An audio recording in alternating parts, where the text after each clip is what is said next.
July August গণ অভ্যুত্থানের বিভিন্ন ঘটনা সম্পর্কিত সব ডিজিটাল তথ্য সংরক্ষণ নিশ্চিত করার জন্য বিটিআরসি ও এনটিএমসিকে নির্দেশ দিয়েছে আন্তর্জাতিক অপরাধ ট্রাইব্যুনাল। বিচারপতি গোলাম মর্তুজা মজুমদারের নেতৃত্বাধীন ট্রাইব্যুনাল এ আদেশ দেন।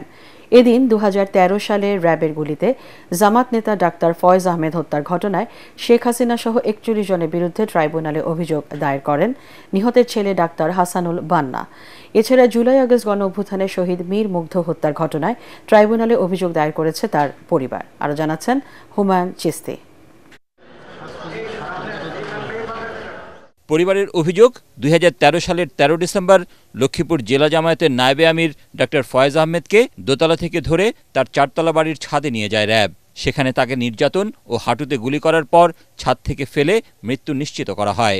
ওই হত্যাকাণ্ডের বিচার চেয়ে বৃহস্পতিবার আন্তর্জাতিক অপরাধ ট্রাইব্যুনালে অভিযোগ দেন নিহতের ছেলে ডাক্তার হাসানুল বান্না।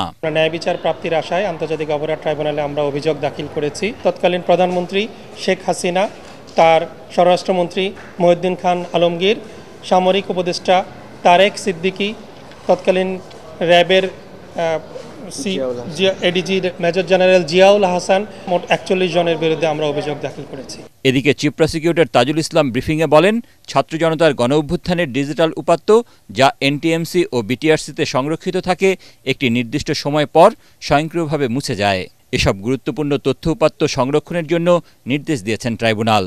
এছাড়া মোবাইল অপারেটর ও ইন্টারনেট প্রোভাইডারদের প্রয়োজনীয় তথ্য দিয়ে প্রসিকিউশনকে সহায়তার নির্দেশ দেন আদালত। জুলাই আগস্টের এই অভ্যুত্থান চলাকালীন সময়ে যে সমস্ত ঘটনাবলীর বিবরণ যেগুলো আমাদের এনটিএমসি এবং বিটিআরসির কাছে সংরক্ষিত আছে, যত ডাটা, এই সব ডাটা, এটা আপনারা জানেন যে একটা নির্দিষ্ট সময়ের পরে পরে অটোমেটিক্যালি ডিলিটেড হয়ে যায়।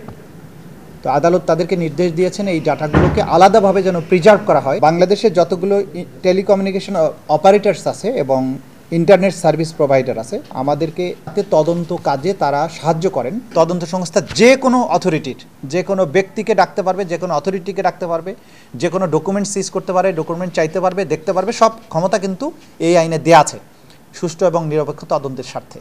তো সেইটাকে আমরা আরেকটু লিগ্যাল একটা প্রোটেকশন দেওয়ার জন্য আদালতের কাছ থেকেও একটা আদেশ নিয়েছি। সঠিক প্যাড আর সঠিক তথ্য দিয়ে এসব সামলে নিব এক হয়ে। Monalisa sanitary napkin. বিকেলে ট্রাইব্যুনালে আসে জুলাই আগস্ট ছাত্র জনতার গণ অভ্যুত্থানে নিহত মীর মুগ্ধের পরিবার। কোনো আসামির নাম উল্লেখ না করেই গণহত্যার অভিযোগ দায়ের করেন তারা। আমরা কোনো নাম না দিয়ে আমরা অভিযোগ দায়ের করে গিয়েছি। তারা সেটি নিয়ে তদন্ত করবে এবং তদন্ত সাপেক্ষে প্রমাণাদি সহ যে নামগুলো আসবে প্রকৃতভাবে যে আসলে করেছে। এদিকে আন্তর্জাতিক অপরাধ ট্রাইব্যুনাল নিয়ে প্রকাশিত সংবাদের বিষয়ে ব্যাখ্যা দিতে কালবেলার সাংবাদিক আলী ইব্রাহিমকে 20 জানুয়ারি তলব করেছে ট্রাইব্যুনাল। হুমায়ুন চিস্তি, এটিএন বাংলা, ঢাকা।